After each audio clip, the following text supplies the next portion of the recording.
Din, tolong bantuin kakak dong buang. Halo, sobat, apa kabar? Kali ini saya akan merangkum alur film Pocong 2. Film yang dibintangi oleh Revalina S. Temat, Ringo Agus Rahman, dan Risty Tagor. Tanpa berlama-lama langsung saja kita ke ceritanya. Film diawali dengan adegan pemerkosaan yang dilakukan oleh seorang pria bernama Wisnu terhadap seorang gadis. Setelah diperkosa, lalu gadis itu dipocongkan hidup-hidup. Kemudian muncullah seorang pria yang tak lain kakak dari gadis tersebut, namun Wisnu berhasil melumpuhkan pria itu.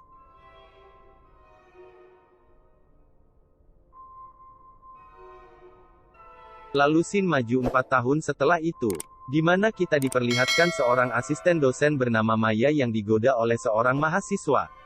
Kemudian Maya menunjukkan cincin di jari manisnya pertanda bahwa ia sudah dilamar.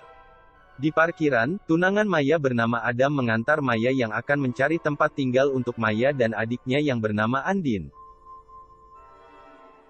Di depan sekolah, Andin lama menunggu Maya yang tidak kunjung datang menjemput. Rupanya, Maya tidak mendengar ucapan Andin kalau hari ini tidak ada les. Maya mencari info kos-kosan di koran. Pada akhirnya Maya memilih apartemen dengan biaya sewa yang sangat murah. Saat Maya dan Adam mendatangi apartemen tersebut, terlihat apartemennya sangat sepi, bahkan tidak terlihat adanya penjaga keamanan maupun resepsionis di mejanya. Setelah lama menunggu, Adam dikagetkan dengan tepukan di bahunya oleh resepsionis apartemen tersebut, yang bernama Slamet. Saya Slamet. Ada yang bisa dibantu? Saat hendak melihat kamar apartemen yang akan disewa Maya, Adam mencium seperti bau terbakar. Pak Slamet menjelaskan bahwa di sekitar apartemen tersebut, masih banyak rumah-rumah warga, dan mereka sering membakar sampah pada sore hari.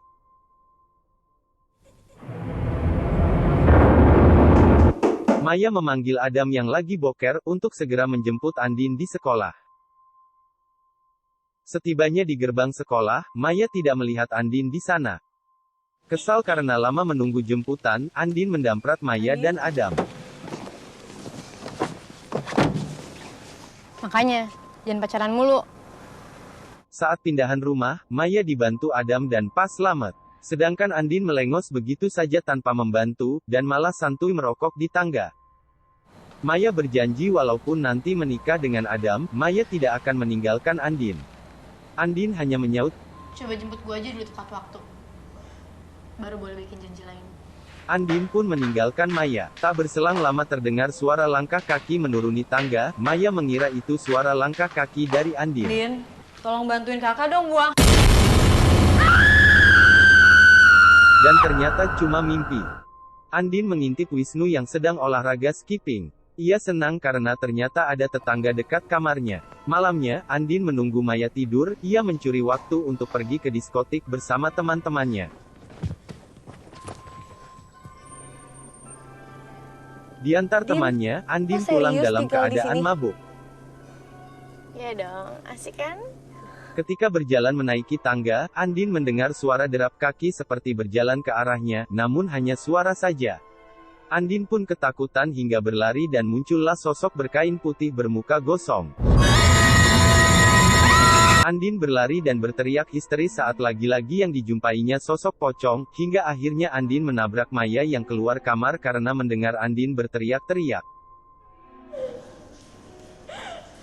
Adam menjemput Maya untuk menonton film di bioskop, meninggalkan Andin sendirian di apartemen. Saat Maya pergi, tiba-tiba TV menyala sendiri. Lagi-lagi Andin diteror penampakan pocong, mulai dari penampakan pocong di layar TV yang Andin matikan, kemudian guling yang dipeluknya berubah jadi pocong, dan ketika ia bersembunyi di dalam lemari, ia pun ditampakkan sosok pocong dengan wajah terbakar.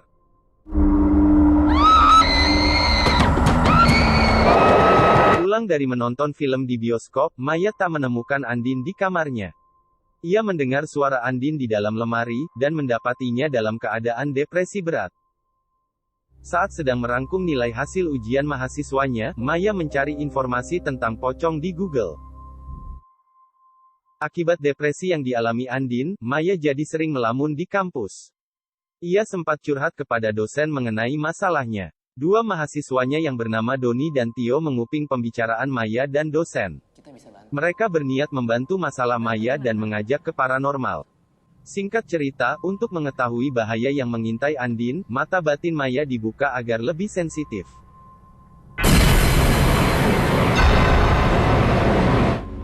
Di apartemen yang biasanya sunyi sepi, mendadak ramai orang yang lalu lalang. Jelas saja yang dilihat Maya bukan manusia, melainkan makhluk halus. Mati lampu lagi ya, Pak?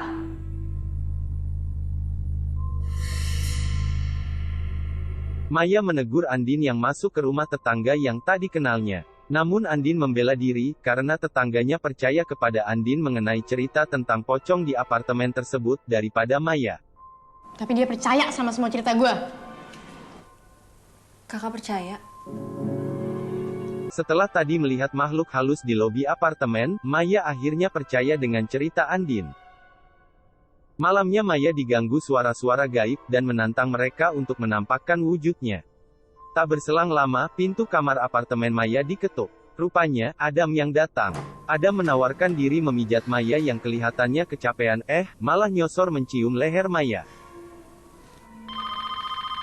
Ponsel Maya berdering, dan ternyata yang menelpon adalah Adam. Adam mengatakan tidak jadi datang ke apartemen. Seketika suasana pun menjadi sangat tegang, Maya mencari sosok yang menyerupai Adam tadi. Dan ia melihat penampakan pocong di cermin. Sebelum berangkat ke kampus, Maya penasaran dengan sosok tetangga yang diceritakan Andin. Ia mengendap-endap mengintip Wisnu di balik pintu. Lewat riset dosennya, Maya mengetahui bahwa pocong pertama kali dipakai sebagai pengekang akan jiwa yang seharusnya tidak terikat dari jasadnya, dan hal itulah yang membuat jiwa yang belum terbebas memberitahu tanda-tanda musibah yang berada di lingkungan kehidupan roh ke lingkungan kehidupan ini. Maya bertanya apakah anaknya dosen cuma 2, dosen itu pun menjawab sebenarnya anaknya ada 3. Yang bungsu meninggal dunia waktu berumur 7 tahun.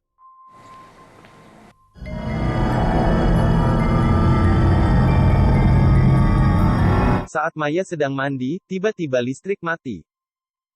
Lalu ia mencari handuk, saat akan mengelap wajahnya, ia melihat handuk tersebut berubah menjadi seragam sekolah yang berlumuran darah. Ia pun menjerit histeris.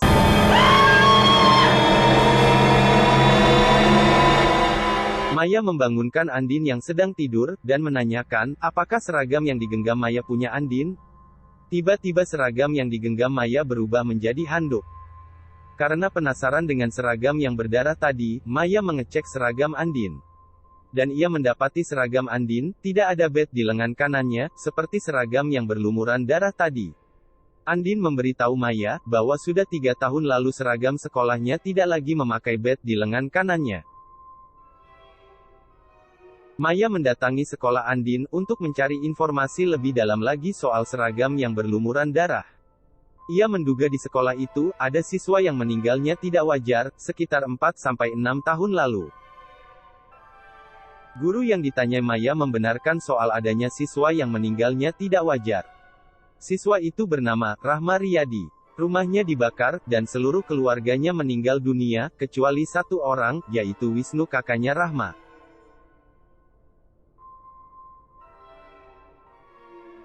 Saat menyambangi alamat rumah Rahma, yang tersisa tinggal puing-puing bangunan.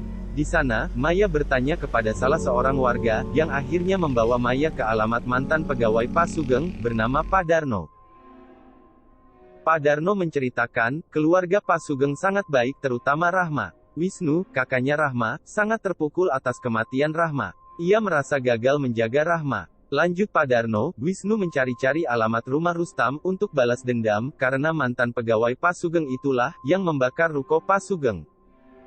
Lalu, Pak Darno memberikan foto-foto keluarga Pak Sugeng kepada Maya. Ketika melihat foto Wisnu, Maya teringat tetangga yang wajahnya mirip Wisnu.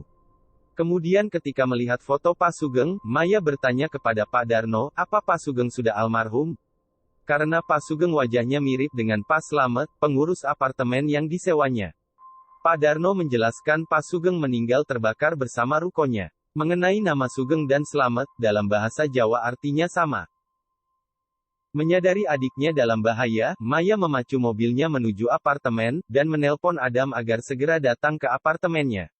Akan tetapi Wisnu sudah terlebih dahulu mendatangi Andin dan menculiknya. Sesampainya di apartemen, Maya menekan tombol lift dan ia ditampaki rupa Pak Slamet dengan wajah terbakar. Lalu Maya menaiki tangga dan mendapati Andin sudah tidak ada di kamarnya. Ia masuk ke rumah Wisnu, namun tidak ada siapa-siapa. Maya menuruni tangga berulang kali, namun ia terjebak di lantai yang sama.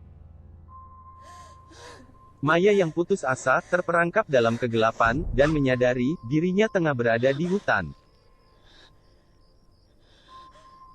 Maya terjatuh, dan tanpa sengaja tangannya meraba tengkorak, yang menggambarkan peristiwa terbunuhnya Wisnu oleh Rustam di hutan tersebut. Maya menemukan dompet Wisnu yang tak jauh dari tengkoraknya. Ia membawa dompet Wisnu, dan kembali mencari-cari Andin. Hingga akhirnya, Maya berjumpa dengan arwah Wisnu yang sedang menggali lubang kuburan. Maya bertanya di mana Andin, Wisnu balik bertanya di mana adiknya. Balikin adik gue! Maya menyadarkan Wisnu, bahwa Rahma tidak dendam, dan menyalahkan siapa-siapa, atas kematiannya. Wisnu pun tersadar, setelah Maya melemparkan dompet Wisnu, dan foto-foto keluarganya yang diberikan oleh Pak Darno. Maya mendengarkan teriakan Andin yang memanggil namanya, dan Maya berlari menuju asal suara Andin, yang ternyata sudah terbungkus kain kafan. Maya membuka tali yang membungkus Andin. Mereka pun berpelukan erat. Kemudian datanglah Adam, dan ia bertanya, di mana apartemen Maya? Bukankah seharusnya ini apartemen yang disewa Maya? Mengapa berubah menjadi hutan? Ternyata apartemen yang selama ini dihuni Maya dan Andin, hanyalah ilusi yang dibuat oleh arwah Wisnu. Maya pun tertawa, pantas saja harga sewa apartemennya murah. Film pun tamat. Oke, sekian alur cerita film Pocong 2. Jangan lupa like, share, komen, dan subscribe.